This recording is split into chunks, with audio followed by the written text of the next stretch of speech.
Buenas tardes, bienvenidos al cierre de los mercados europeos. Vamos a analizar lo que ha ocurrido en las principales plazas europeas, cómo han finalizado los principales índices. Comentarios y vertidos. Teníamos quizás una posible rebaja en la calificación crediticia francesa. Hoy también en el panorama de ventas al descubierto, en principio se esperaban noticias por parte de los organismos reguladores, en el caso de España, la Comisión Nacional del Mercado de Valores, en su prolongación o levantamiento definitivo, sino en este caso cautelar, a modo de continuación de esa prohibición de posiciones en corto sobre el sector financiero y sobre los principales índices. No hemos tenido ningún tipo, o al menos hasta esta hora, no he tenido yo ningún tipo de conocimiento sobre la misma, por tanto no ha habido novedades.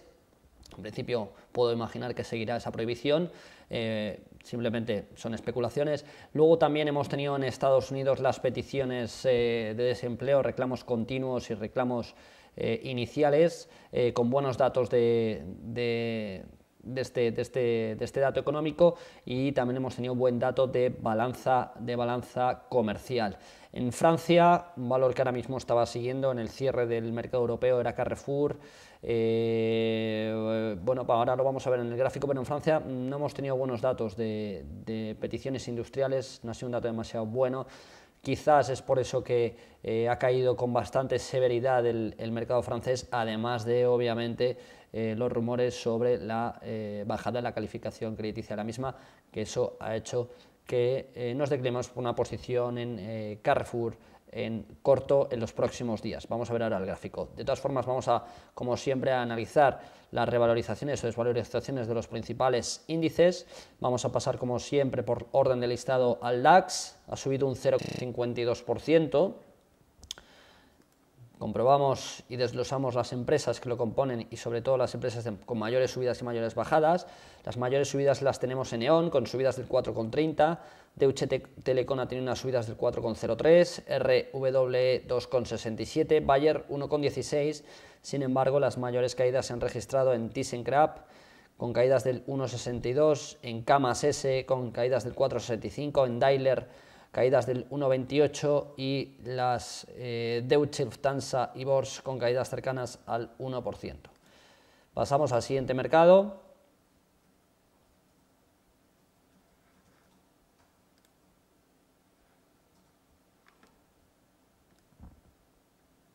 Un instante, que refleje correctamente todas las cotizaciones. Actualizamos el FTSE, caídas del 0,49%. Tenemos las mayores subidas en Experian, 5,44%, William Morrison 3,75%, Resolution 3,62%, International 1,62%. Las mayores caídas en Vedanta 9,52%, Admiral 7,86%, Essar Energy 3,43%, Schroders caídas del 3,07%. Además, bueno, como podemos ver, pues prácticamente las caídas han sido severas. En el caso de Vedanta y Admiral han sido caídas bastante severas y en base a las mayores subidas de los principales valores. Pasamos al siguiente valor, que es Francia, el CAC 40. Ya hemos comentado la caída que ha tenido intradía en el 0,56%, cotizando en 3.058. El índice AXA, mayores subidas 1,74, Carrefour 0,73, France Telecom 0,69, EDF 0,39. Tenemos EADS con subidas del 4,78, EADS, por cierto, empresa que está funcionando muy, pero que muy bien. Natixis 3,92, Veolia 1,06 en positivo. Por el lado contrario tenemos a Crédit Agricole 4,37 caídas, Saint-Gobain 2,92 y Vinci con caídas del 1,84%. Vamos a centrarnos directamente, porque el Eurostoxx ya contiene muchas de las que hemos comentado. Pasamos directamente al índice nacional, al IBEX. Estamos ya en la cota de 8.300, casi 8.294,50 aproximadamente, caídas del 0,55. Mayores caídas, Grupo Ferrovial 1,82, Repsol, después de las subidas y después de encontrar ese yacimiento más importante petrolífero, es normal que tenga esta corrección, subió bastante, 1,73, Sacyr Vallehermoso 1,61, ArcelorMittal subidas del 1,43, Ebro Foods subidas del 1,36. Fomento de construcciones 0,96% en positivo, gas natural 0,78 en positivo, Abertis 0,72, CaixaBank 0,58, Gamesa 0,48. Pasamos en el día de hoy simplemente a repasar el último, que sería Italia. Podríamos ver también incluso el mercado de Suiza. Vamos a quedarnos en Italia. En este caso tenemos caídas de Ansaldo, casi un 3%, 2,93%. A2A 2,73% de caídas, Lotomática 2,50%, Eni 1,28%. Subidas de Azimut 6,58%, Fiat Industrial 5,23%, Pirelli 4,09%, Banco Popular de Milán 3,83%, Mediolanum 3,72%. Por último vamos a analizar y vamos a proponer estrategia de trade sobre el activo Carrefour. Vamos a pasar al gráfico. Vamos a ver el gráfico. Estamos en graficación diaria, en candlestick o en gráfico de velas. Vamos a ver que hay un movimiento prácticamente tendencial bajista muy claro, de acuerdo con ruptura de la línea clavicular o de la línea tendencial. Aquí bueno, se ve claramente cómo ha habido prácticamente esa ruptura.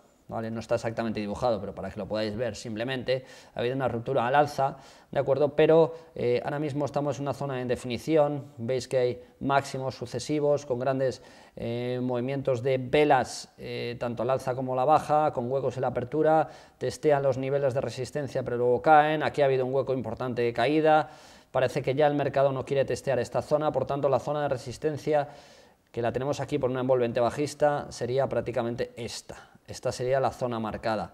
Estamos ahora mismo en 19,36, la zona marcada está en 20,06. De ahí es el riesgo que tendríamos que asumir. De hecho, el riesgo es algo mayor, porque si queremos ser totalmente exactos en los niveles, tendríamos que ponerlo aquí en 20,50. Pero realmente el nivel o la zona estaría en esos 20 que he dicho, 20,09, 20,18 para ser exactos, ¿de acuerdo?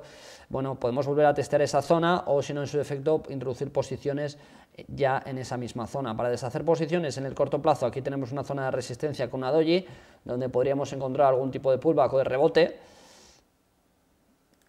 en 19,97. Bueno, en este caso estaríamos prácticamente hablando de 50 céntimos por acción en el muy corto plazo. Tal y como están los mercados, dependiendo también obviamente del volumen que tengáis, pues no estaría mal la operación. Además, si nos fijamos también, fijaros como también ha sido una importante zona, esta zona, una importante zona de soporte relativo anterior, con una dilatación, con una doji con posible cambio de figura alcista, pero fijaros también, a mí me llama la atención esta vela bajista, cómo engaña al mercado, ¿de acuerdo?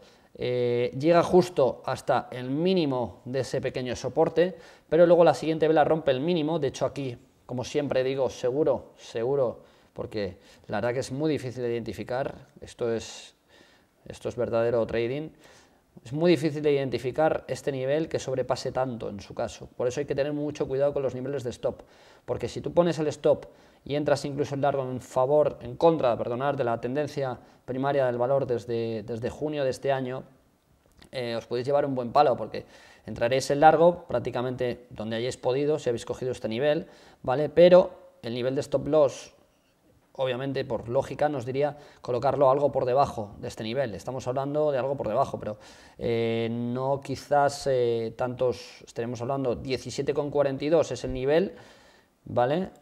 Y la dilatación está en 16,72. Estamos hablando de prácticamente 70 céntimos de euro como zona de margen o de dilatación. Bueno, es una dilatación importante, ¿vale? Y estaríamos hablando en términos de porcentajes también, un porcentaje importante. Por tanto, muchísimo cuidado. Esto es lo que realmente hay que detectar y esto requiere tiempo, ¿vale? Mucho cuidado con esta entrada, porque además vemos ese impulso bajista, el mercado nos dice que quiere volver a testearlo, por lo tanto lo que nos dice es, ojito, cuidado, pero ni siquiera llega exactamente a tocar el mínimo. Por tanto, me está diciendo, hay debilidad en el mercado porque ni siquiera se llega a testear ese mínimo. Ahora bien, tú introduces la posición, abre el mercado al día siguiente, introduces posición en largo, pero claro, si has introducido incorrectamente el nivel de stop loss, te sale del mercado y has cogido una pequeña tendencia para ganar o sacar una buena operación en el corto plazo. Por tanto, mucho cuidado. De aquí es un ejemplo muy claro de los riesgos que existe de ir en contra de la tendencia. Espero que os haya servido de utilidad, gracias por vuestra atención y que tengáis un buen trading.